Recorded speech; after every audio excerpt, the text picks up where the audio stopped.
പ്രിയപ്പെട്ടവരെ, പരിശുദ്ധ അമ്മയെക്കുറിച്ച് ചിന്തിക്കുമ്പോൾ പരിശുദ്ധ അമ്മയുടെ മാധ്യസ്ഥവും പരിശുദ്ധ അമ്മയുടെ മനോഭാവവും എല്ലാം ചിന്തിക്കുകയാണ്. ദൈവത്തിന്റെ ദൂതൻ പരിശുദ്ധ അമ്മയുടെ അടുത്തേക്ക് വന്നപ്പം ചില ദൈവികമായ വാഗ്ദാനം പരിശുദ്ധ അമ്മയെ മറിയത്തെ അറിയിച്ചപ്പം പരിശുദ്ധ അമ്മ തിരിച്ചു ചോദിച്ച ഒരു ചോദ്യമുണ്ട്. ഇത് എങ്ങനെ സംഭവിക്കും? ഇതെങ്ങനെ സംഭവിക്കും? അതിന് ഡീറ്റെയിൽഡ് ആയിട്ടുള്ള ഒരു വിവരണമല്ല ദൈവത്തിന്റെ ദൂതൻ മറിയത്തിന് അന്ന് കൊടുത്തത്. ഒറ്റ ഒരു വാക്കേ കൊടുത്തുള്ളൂ: പരിശുദ്ധാത്മാവ് നിന്റെ മേൽ വരും, അത്യുന്നതന്റെ ശക്തി നിന്റെ മേൽ ആവസിക്കും.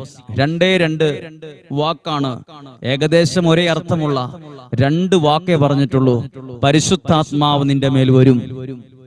ഒറ്റ ഉത്തരമാണ് കൊടുത്തത്. ജീവിതത്തിന്റെ പല ഉൾക്കൊള്ളാൻ കഴിയാത്ത പല പ്രയാസങ്ങളും പ്രതിസന്ധികളും നമ്മുടെ കൺമുമ്പിൽ നമ്മൾ കാണുമ്പോൾ നമ്മൾ ഭവനത്തിലുള്ളവരും പ്രിയപ്പെട്ടവരോടൊക്കെ നമ്മൾ പറയുന്ന ഒരു വാക്കുപോലത്തെ ഒരു വാക്കാണ് പരിശുദ്ധ അമ്മ പറഞ്ഞത്: ഇതെങ്ങനെ സംഭവിക്കും? ഇതൊക്കെ എങ്ങനെ നടക്കും? എനിക്ക് യാതൊരുവിധ പ്രതീക്ഷയും ഇതിനകത്തില്ല. ചിലതൊക്കെ നമ്മുടെ പ്രതീക്ഷകൾക്കും ചിന്തകൾക്കുമൊക്കെ അപ്പുറത്തുള്ള കാര്യമാണ്. അസാധ്യമായിട്ടുള്ള, നടക്കാൻ 90% സാധ്യതയില്ലാത്ത പോലെ തോന്നുന്ന കാര്യങ്ങളാണ്. ഇപ്പോൾ ഈ ദൈവവചനം കേൾക്കുന്ന നിങ്ങൾ ഏതെങ്കിലും വിഷയത്തിൽ, നിങ്ങളുമായി ബന്ധപ്പെട്ട് നിൽക്കുന്ന വിഷയത്തിൽ ഇതെങ്ങനെ നടക്കും, ഇതെങ്ങനെ സംഭവിക്കും, അങ്ങനെ ചിന്തിക്കുന്ന, അതിനോട് ചേർത്ത് വെക്കാൻ കഴിയുന്ന ഏതെങ്കിലും വിഷയങ്ങളുണ്ടെങ്കിൽ നിങ്ങൾ ഓർക്കുക. ഉദാഹരണമായി, പ്രാർത്ഥിക്കുന്ന ആളുകളാണെങ്കിലും ചിലപ്പോൾ ചോദിക്കും, എന്റെ ഈ ഭീമമായ കടബാധ്യത എങ്ങനെ മാറും? എന്റെ ഈ രോഗം എങ്ങനെ സുഖപ്പെടും? എനിക്കൊരു ജോലി എങ്ങനെ കിട്ടും? എന്റെ ഇന്നീന കാര്യങ്ങൾ എങ്ങനെ നടക്കും? അങ്ങനെ ഏതെങ്കിലും ചോദ്യങ്ങൾ നിങ്ങളുടെ മനസ്സിലുണ്ടെങ്കിൽ അതിനുള്ള ഒരു ഉത്തരമാണ് അന്നേ തന്നെ, അന്ന് പരിശുദ്ധ അമ്മ ചോദിച്ച ഇതെങ്ങനെ സംഭവിക്കും എന്ന് ചോദിച്ചപ്പോൾ അന്ന് കൊടുത്ത ഉത്തരം ഇന്നും വളരെ വിലയുള്ള ഉത്തരമാണ്. പരിശുദ്ധാത്മാവ് നിന്റെ മേൽ വരും, ദൈവശക്തി, അത്യുന്നതന്റെ ശക്തി നിന്റെ മേൽ വ്യാപരിക്കും.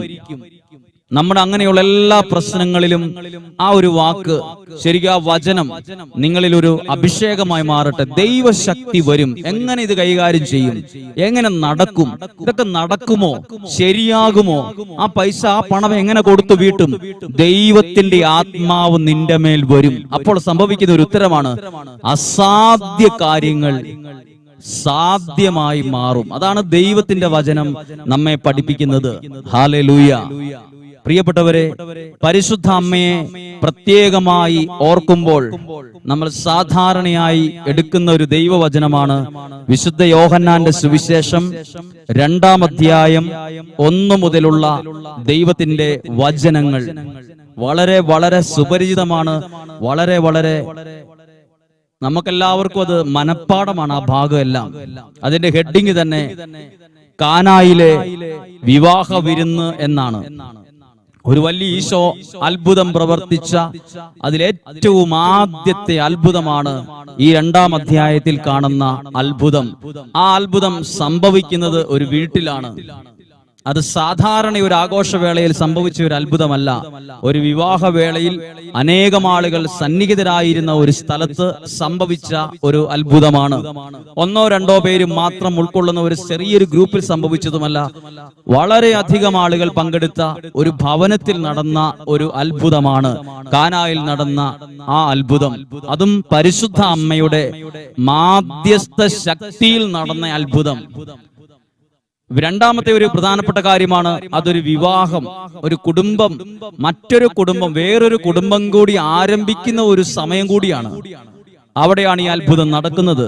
നമുക്ക് ആ ദൈവവചനം വായിക്കുമ്പോൾ 2-ാം അധ്യായം 2-ാമത്തെ വാക്യം, യേശുവും ശിഷ്യന്മാരും വിരുന്നിന് ക്ഷണിക്കപ്പെട്ടിരുന്നു.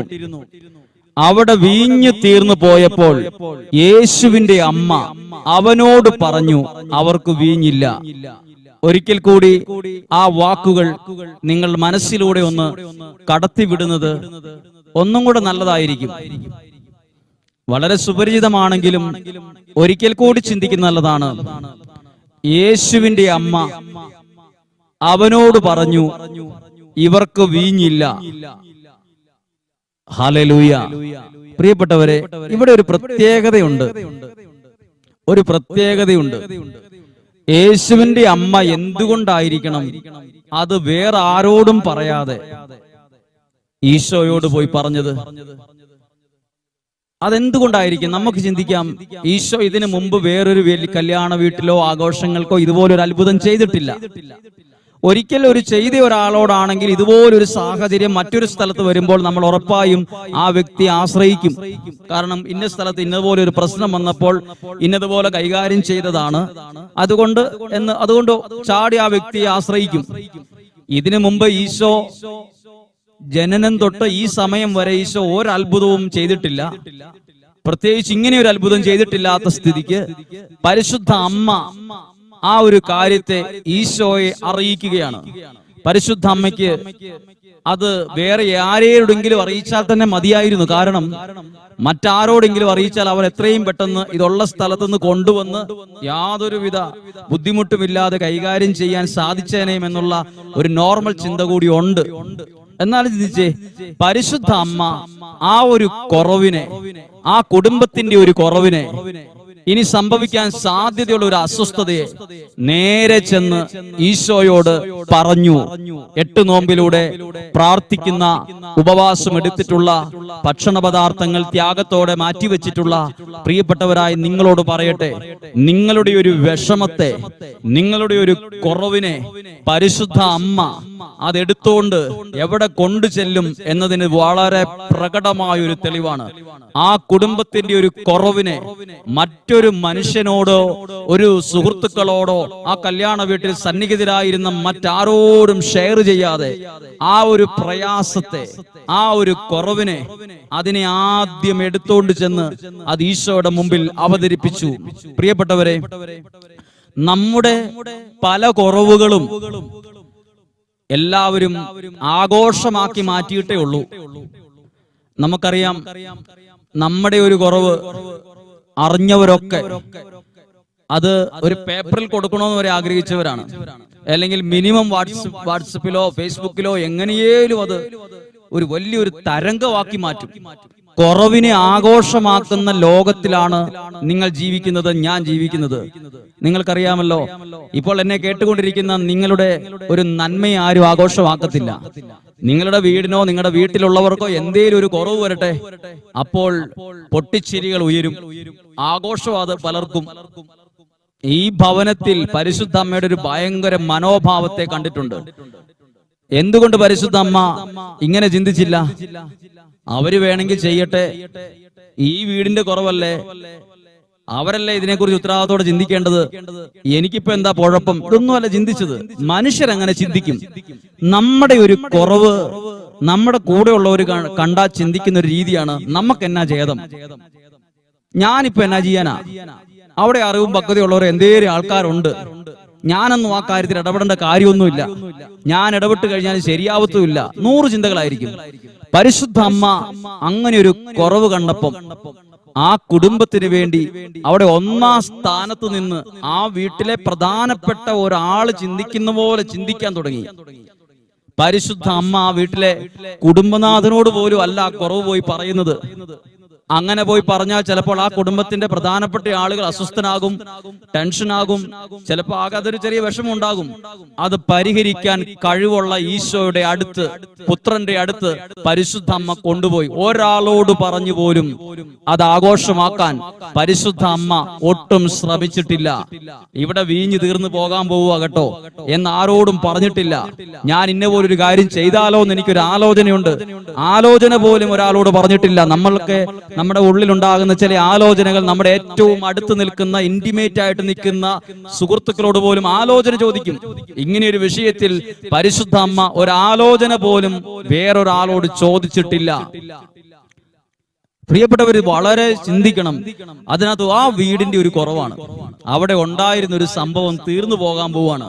വീഞ്ഞ് തീർന്നു പോവാണ്.